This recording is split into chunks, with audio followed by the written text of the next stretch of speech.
우리 앞뒤좌우로 인사하겠습니다. 사랑합니다. 축복합니다. 네, 우리 한 번 더 모든 것을 함께 합시다. 이렇게 한 번 더 인사하겠습니다. 네, 모든 것을 함께 합시다. 네, 감사합니다. 네, 오늘 어버이 주일을 맞이했어요. 특별히 오늘 본문의 말씀으로 존경받는 어른이 되기를 위하여라는 제목으로 하나님의 말씀 함께 나누도록 하겠습니다. 네, 여러분 누구나 존경받는 어른이 다 되고 싶어합니다. 예, 그렇죠. 뭐 손가락질 받거나 핀찬받는 그런 어른 되고 싶은 사람은 한 사람도 없습니다. 다 누구에게나 존경을 받고 싶어하는 그런 어른이 되고 싶어합니다. 예. 여러분 그런데 나이가 많다고 해서 여러분 어른이라고 말하지 않습니다. 예. 그것은 성인이라고 얘기했죠. 성인과 어른은 좀 구별이 되는데요. 성인은 말 그대로 이제 나이가 이제 신체적인 물리적으로 신체가 크고 성장한 사람, 이런 사람을 가지고 성인이다 이제 이렇게 이야기하고요. 어른은 다릅니다. 어른은 아주 이제 중요한 의미가 있는데요. 두 가지 의미가 있습니다. 어른이 되려면 첫 번째, 자기 행동에 책임을 질 수 있는 사람을 어른이라고 이야기합니다. 자기 행동에 책임을 지는 사람. 애들은 자기 행동에 책임 안 지잖아요. 막 저질하고 그냥 부모님이 와가지고 다 책임을 져야 되잖아요. 그러니까 어른이 되려면 자기 행동에 책임을 지는 사람. 두 번째는 존경받는 사람. 이 사람들을 가리켜서 어른이다 이렇게 얘기합니다. 그러니까 여기 한 가지가 더 있는데 결혼한 사람이라는 뜻이랍니다. 결혼한 사람.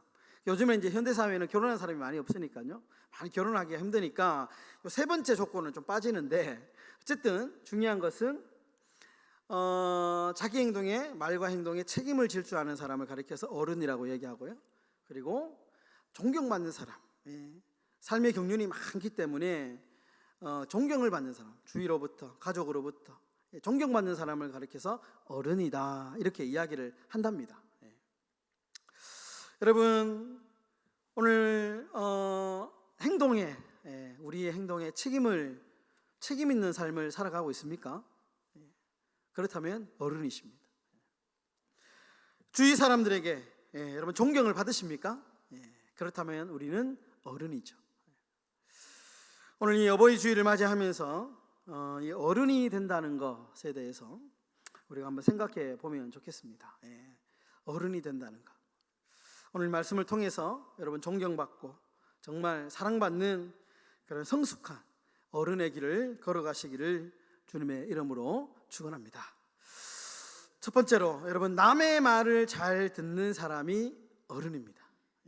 남의 말을 잘 귀를 기울이고 잘 듣는 사람을 가리켜서 어른이다 이렇게 말할 수 있습니다. 오늘 본문의 말씀 11절, 12절, 13절 우리 다 함께 11절, 12절, 13절 석절의 말씀을 우리 한 목소리로 읽어보도록 하겠습니다. 온 이스라엘이 내 하나님 여호와 앞 그가 택하신 곳에 모일 때에 이 율법을 낭독하여 온 이스라엘에게 듣게 할지니 곧 백성의 남녀와 어린이와 내 성읍 안에 거류하는 타국인을 모으고 그들에게 듣고 배우고 내 하나님 여호와를 경외하며 이 율법의 모든 말씀을 지켜 행하게 하고 또 너희가 요단을 건너가서 차지할 땅에 거주할 동안에 이 말씀을 알지 못하는 그들의 자녀에게 듣고 내 하나님 여호와 경외하기를 배우게 할지니라. 아멘. 여러분 이 본문의 말씀은 모세가 이제 나이가 많아가지고요 이제 임종을 앞둔 상황에서 여호수아에게 유언을 남기는 장면입니다. 유언하는 장면 중에 한 대목입니다. 핵심은 뭐냐 하면 이 모세의 유언의 핵심은 뭐냐 하면 이제 가나안 땅으로 들어갈 것인데 가나안 땅에 들어가면 반드시 말씀을 가까이 해라라는 것입니다. 말씀을 가까이에 두어야 된다라고 하는 것이 모세의 유언의 핵심입니다. 그런데 오늘 이 11절, 12절, 13절을 잘 보시면요 반복되는 단어가 3개 나옵니다. 한 개의 단어가 3번 반복됩니다. 혹시 보이실까요? 한 개의 단어가 유독 3번 11절, 12절, 13절에 반복되고 있는데요 눈을 크게 뜨시고 잘 보시면 말입니다. 듣다. 11절 제일 마지막에 보시면 이스라엘에게 듣게 할지니, 12절에 중간쯤 보시면 그들에게 듣고 배우고, 13절에 그들의 자녀에게 듣고. 그러니까 듣다라는 말이 3번 반복되고 있죠. 여러분, 성경에서 반복은 강조한다, 매우 중요하다라는 말입니다. 그러니까 여러분, 이 듣다라는 말이 매우 중요하다라는 것입니다. 여러분, 잘 듣는 것을 다른 말로 뭐라 합니까? 우리 한자로 경청이다 이렇게 얘기하죠. 경청이다. 여러분, 잘 듣는 거 매우 중요한데요. 제가 그림 하나 준비했는데 한번 띄워주시고요. 잘 보이시죠? 경청을 한자로 이렇게 경청이라고 이렇게 이제 써 있는데요. 되게 많이 이 경청의 중요성에 대해서, 한자어에 대해서 되게 많이 나옵니다. 흔하게 많이 듣는 말인데요. 여러분, 경은 기울일 경입니다. 기울일 경. 잘 보시면요, 이 경 앞에 보면 사람 인자가 있죠. 사람 인자가 있고 머리혈이 있습니다. 오른쪽에. 그래서 이 경은 뭐냐? 사람이 이렇게 머리를 숙이는 모양입니다. 그러니까 우리 들을 때 어떻게 들어야 되냐면 이렇게 귀를 기울여 가지고 들어야 된다. 귀를 기울여 가지고 머리를 잠깐 숙여 가지고 허리를 싹 숙여 가지고 이렇게 들어야 된다라는 말입니다.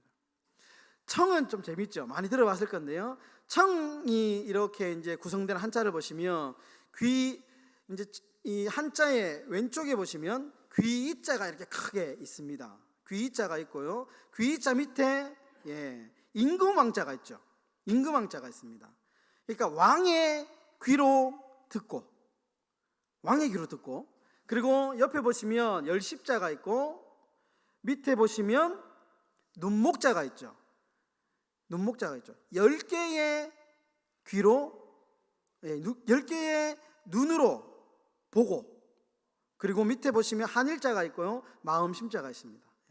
하나의 마음으로 대한다.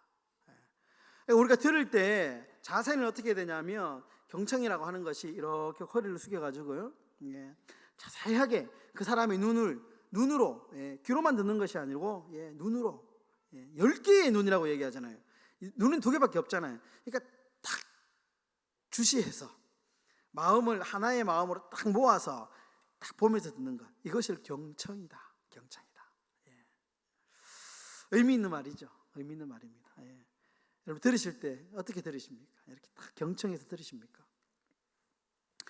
그럼 모모라고 하는 아주 유명한 오래된 소설이 좀 있습니다. 모모라는 소설인데, 이 모모는 한 키가 작고 비쩍 마른 소녀의 이름입니다. 이 소녀가 하루는 어떤 마을에 정착을 하게 되는데요, 이 모모라는 소녀가 고향이 어딘지 부모가 누군지 알 길이 없는데요, 그런데 이 모모라는 소녀가 한 마을에 정착하고 난 뒤에 큰 변화가 일어나게 됩니다. 갑자기 이 마을 사람들이 모모를 막 좋아하는 겁니다. 알고 보니까 모모는 이상하게 사람을 끌어당기는 힘이 있는 거예요. 그래서 사람들이 모모를 자꾸 만나고 싶어하고 대화하고 싶어하고 모모와 자꾸 사귀고 싶어하는 겁니다. 마을 사람들이 모모를 좋아하고요, 신기하게 모모를 찾아가면 삶의 고민들이 막 해결되는 겁니다. 이상한 힘이 있는 거예요. 그래서 모모를 만나고 온 사람들마다 표정이 밝아지고 기분이 막 이렇게 기쁨이 넘치는 겁니다. 그래서 근심을 걱정하는 사람들에게 마을 사람들이 모모를 찾아가라 라는 말이 생기게 됩니다. 그럼 그런데 모모가 갖고 있는 이 이상한 힘이 무슨 힘이냐? 어떤 신비한 힘이 아니고 그 힘은 다른 사람의 말을 들어주는 경청의 힘이었다라는 거예요. 책의 대목에 이런 대목이 있습니다. 제가 한번 읽어드리겠습니다. 모모는 귀 기울여 들을 줄 알았다. 모모는 따뜻한 관심을 갖고 온 마음으로 상대방의 이야기를 들었을 뿐이다. 그리고 그 사람을 커다랗고 까만 눈으로 말끄러미 바라보았을 뿐이다. 그러면 그 사람은 자신도 깜짝 놀랄 만큼 지혜로운 생각을 떠올리는 것이었다. 모모가 가지고 있던 신비한 힘이 뭐냐? 특별한 어떤 초능력 이런 게 아니고 잘 들어주는 것만으로도 사람들의 마음이 밝아지고 정말 삶의 고민들이 해결이 되었다라는 것이죠. 듣는 게 중요하다라는 겁니다. 여러분 마태복음 13장에 보시면 유명한 비유가 있지 않습니까? 씨 뿌리는 자 비유, 네 가지 밭의 비유라고 이야기도 하는데요. 네 종류의 밭이 있는데 여러분 여기서 이 밭은 말씀을 듣는 태도에 따른 네 종류의 마음을 의미합니다. 뭐 돌짝밭, 가시밭, 길가, 그리고 좋은 밭 이렇게 나누어지지 않습니까? 근데 이것은 결국 두 종류로 나눠 줄 수 있는데 열매를 맺는 밭하고 열매를 맺지 못하는 밭, 두 종류의 밭으로 나누어지죠. 그런데 이것을 결정짓는 것이 뭐냐? 바로 들음이다라는 겁니다. 들음, 듣는 것. 잘 들은 사람은 100배, 60배, 30배의 결실을 맺는데 듣지 않는 사람은 아무런 결실을 맺지 못합니다. 그래서 예수님은 이 비유의 끝에 귀 있는 자는 들으라 이렇게 말씀으로 마치고 있습니다. 여러분 성경은 끊임없이 이렇게 듣는 것에 대해서 강조하고 있죠. 여러분 어른이라고 하는 것, 어른이라고 하는 것은 잘 듣는 사람입니다. 잘 듣는 사람. 여러분 하나님의 말씀에 귀를 기울이시고 하나님의 말씀도 잘 들으시고 여러분 사람의 말도 여러분 잘 귀를 기울여 가지고 잘 들으시고 그래서 존경받는 그런 어른들이 다 되시기를 주님의 이름으로 축원합니다. 여러분 두 번째로 어른은 어떤 사람이냐? 배우는 사람이 어른입니다. 배우는 사람. 여러분 오늘 12절과 13절에 보시면 또 한 개의 단어가 또 다른 단어가 두 번 반복되는 단어가 또 나옵니다. 듣다라는 단어가 세 번 반복됐잖아요. 이 단어 빼고 또 다른 단어가 두 번 12절과 13절에서 반복이 되는데 배우다라는 단어입니다. 배우다. 배우다. 여러분 이 구약 성경은 이 히브리어로 이제 써졌지 않습니까? 히브리어로 써졌는데요. 여러분 히브리어는 좀 재미있는 구석이 있습니다. 히브리어는 가르치다라는 단어가 없습니다. 가르치다라는 단어가 따로 없어요. 신기하죠? 그럼 이 가르치다를 표현할 때 어떻게 써야 되느냐? 배우다를 강조하면 가르치다가 됩니다.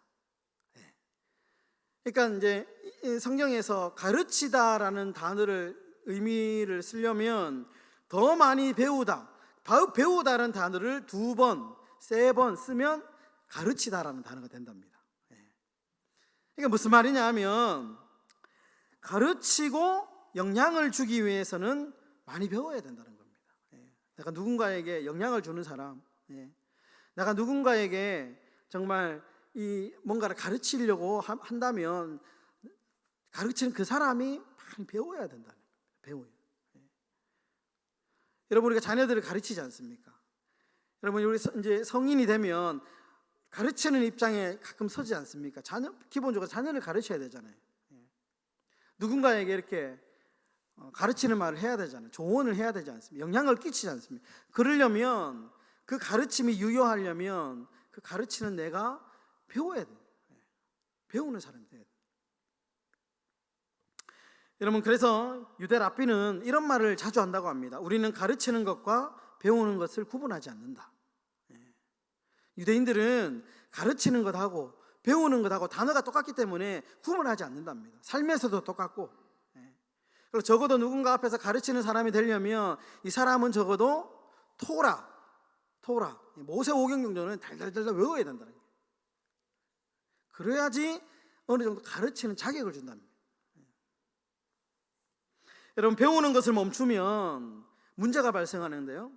다음과 같은 일이 벌어집니다. 6가지인데요. 첫 번째, 배우지 않으면 어떻게 되느냐? 주장이 강하고 단정적으로 말하고 남의 이야기를 무시하거나 듣지 않는답니다. 주장이 강하고 고집이 세다는 거죠. 고집, 황소고집. 두 번째, 배우지 않으면 자주 불평하고 짜증낸답니다. 아무것도 아닌데 아무 이유 없이 자주 불평하고 짜증낸다. 세 번째, 다른 사람들이 찾아오지 않는답니다. 주위에 사람이 잘 없답니다. 그렇겠죠. 자기는 배우지 않으면서 자꾸 막 이렇게 뭔가를 가르치려고 하면 속으로 안 찾아가겠죠. 제 친구 중에 그런 친구 있거든요. 저하고 신학교 동기인데 그 친구는 만나기만 하면 뭘 자꾸 가르쳐요. 이번에도 이제 뭐 이야기하는데 비타민을 이제 우리가 보통 하루에는 보통 한 알만 먹으면 된다 이렇게 배우잖아요. 근데 그 친구는 아니랍니다. 하루에 한 4알도 먹어야 된다. 피곤할 때, 감기가 올려갈 때 비타민 4알 먹고 자면 싹 낫는데요. 자기는 뭐 이제 어떤 유튜브나 이런 거 좀 그쪽 관심이 많은가 봐요. 그러니까 이제 저한테는 유익이 되려고 막 하는데 어떻게든 이제 막 가르쳐 주려고 하는 거예요. 가르쳐 주려고.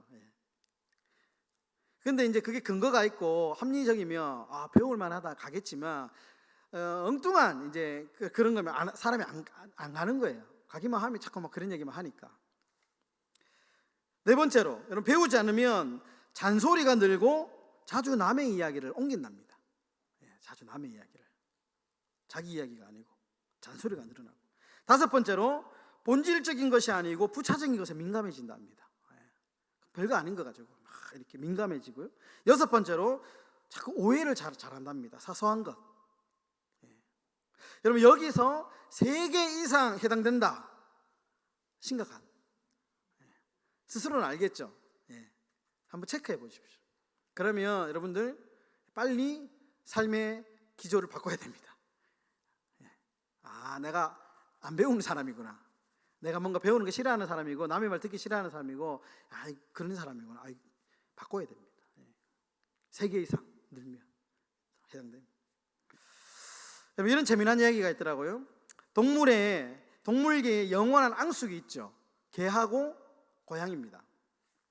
하루는 개하고 고양이가 펜팔로 이제 사귀었다는데요.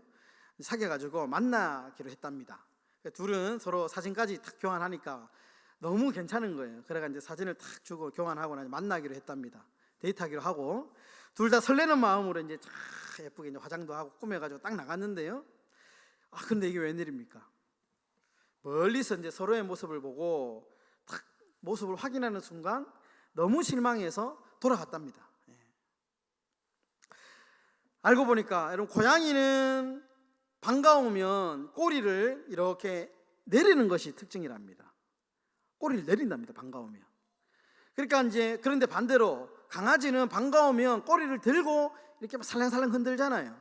근데 강아지 입장에서 고양이를 딱 보는 순간 고양이가 꼬리를 딱 내리고 있으니까 내가 마음에 안 드는갑다 생각을 했고, 고양이 입장에서는 강아지가 꼬리를 탁 들고 살랑살랑 흔드니까 고양이는 꼬리를 내려야지 이제 이렇게 좋아한다는 표시인데 반대로 이렇게 올리니까 강아지가 나를 싫어하는갑다 하고 서로 이렇게 헤어졌답니다.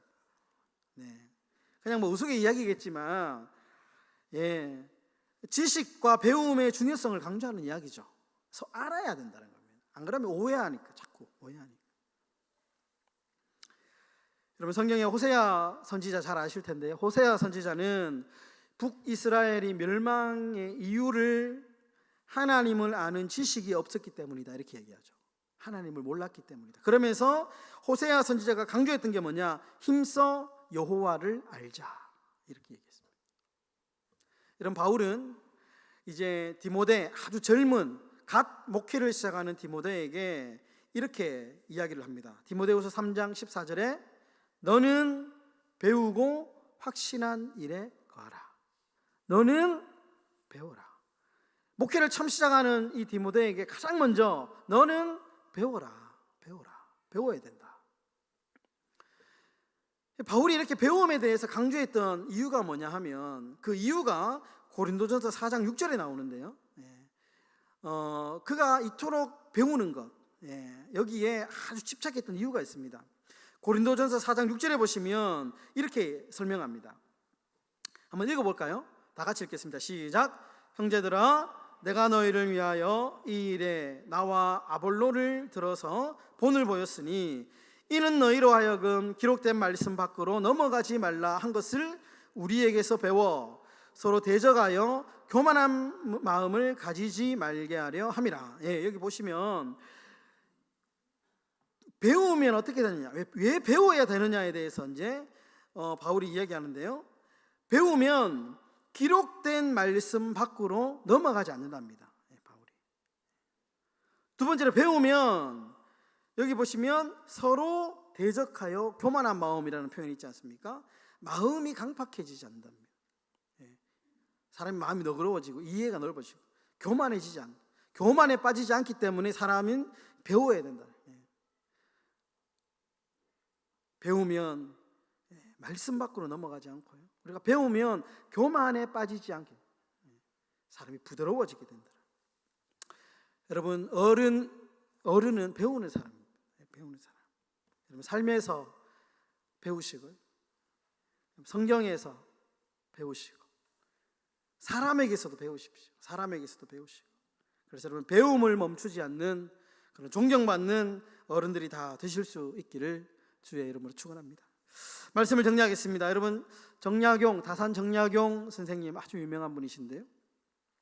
이분이 쓴 글 중에 수오제기라는 글이 있습니다. 수오제기. 수오제라는 말은 무슨 말이냐면 마음을 지키는 집이라는 말입니다. 마음. 근데 이분이 정약용 선생님이 자신의 마음을 지키는 것이 얼마나 힘든가에 대해서 글을 한 편 썼는데 제가 한번 읽어드리겠습니다. 한번 잘 들어보십시오. 내 밭을 지고 도망갈 자가 있는가? 밭은 지킬 것이 없다. 내 집을 지고 달아날 자가 있는가? 집은 지킬 것이 없다. 그런즉 천하의 만물은 모두 지킬 것이 없다.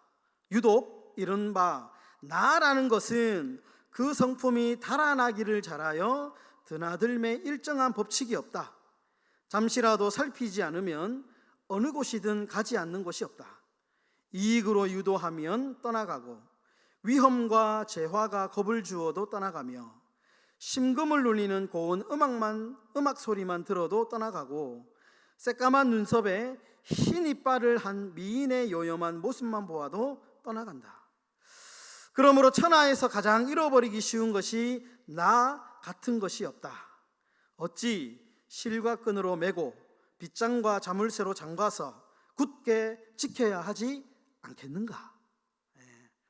그러니까 내 마음을 지키기가 너무 어렵다는 겁니다.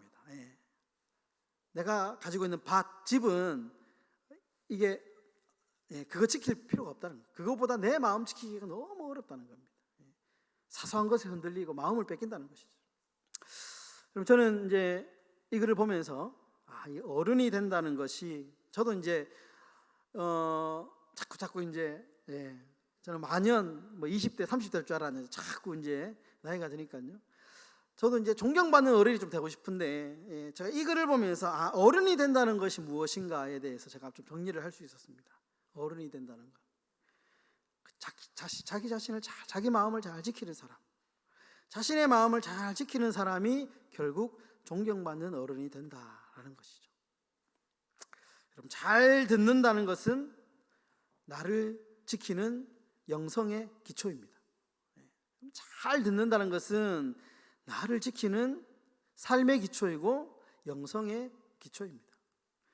그럼 배운다는 것은 이 말세의 때를 살아가는 이때에 나를 지키는 길입니다. 여러분, 잘 들으시고요.